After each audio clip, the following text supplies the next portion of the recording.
This time, let us apply the given formula to solve the given problem. So, first given, everyone can you read? A cone has a radius of 6 centimeters and a height of 10 centimeters. Find its volume. Okay, so to find the volume of the given problem, so first let us illustrate the given problem. So, ang given natin ay cone, and this is the figure of a cone. So, the measure of the cone, meron tayong radius na 6 cm and the height of 10 cm.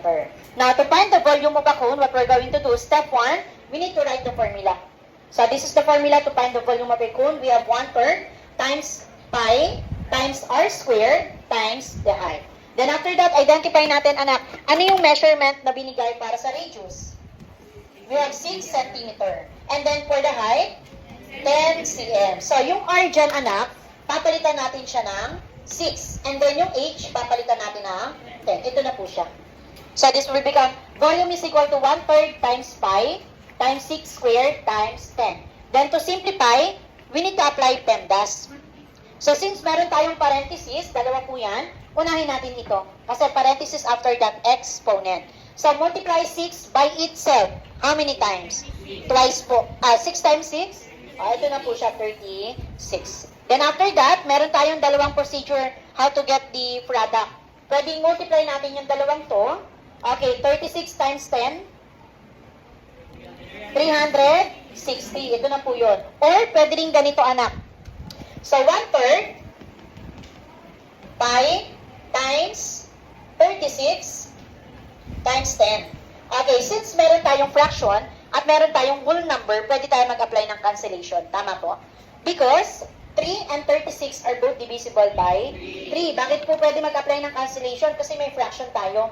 So, sa fraction, di ba po, pwede mag-apply ng cancellation if the given numerator and denominator have a common factors po. So, para maging fraction si 36, mag-a-add lang tayo ng 1 sa denominator. So, 3 and 36 are both divisible by 3. Tama? So, 3 divided by 3, and then 36 divided by 3, magiging 12 na po yan. Then, after that, proceed na po tayo sa multiplication. 1 times 12, 12 times 10, 120 divided by 1. Ay, 120. Then, don't forget to write pi. Hindi pa po tayo tapos dyan. Dito, nag-direct siya agad. 36 times 10, 360. And then, itong 360, to multiply by 1/3, 360 times 1, then divide 3. 360 times 1, then divided by 3. Same pa rin naman, anak, ang makukuha nating sagot. 120 pi. Pero mas madali kung mag-apply tayo ng cancellation kasi mas bababa yung number. Tama po? Then after that, hindi pa po tayo natatapos. Again, sabi ko nga kanina, ano ang equivalent ng pi natin?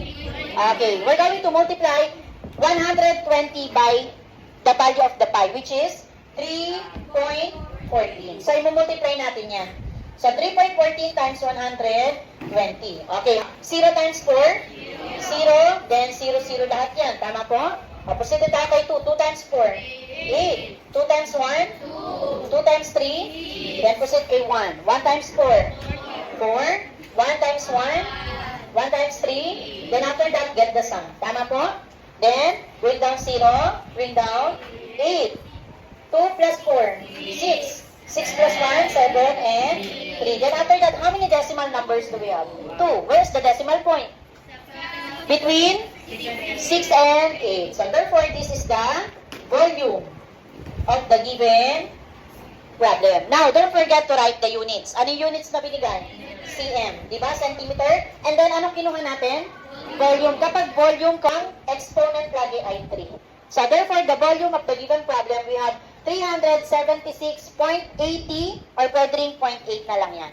0.8 centimeter cube. So that is the volume of the given problem. Okay, do you understand po?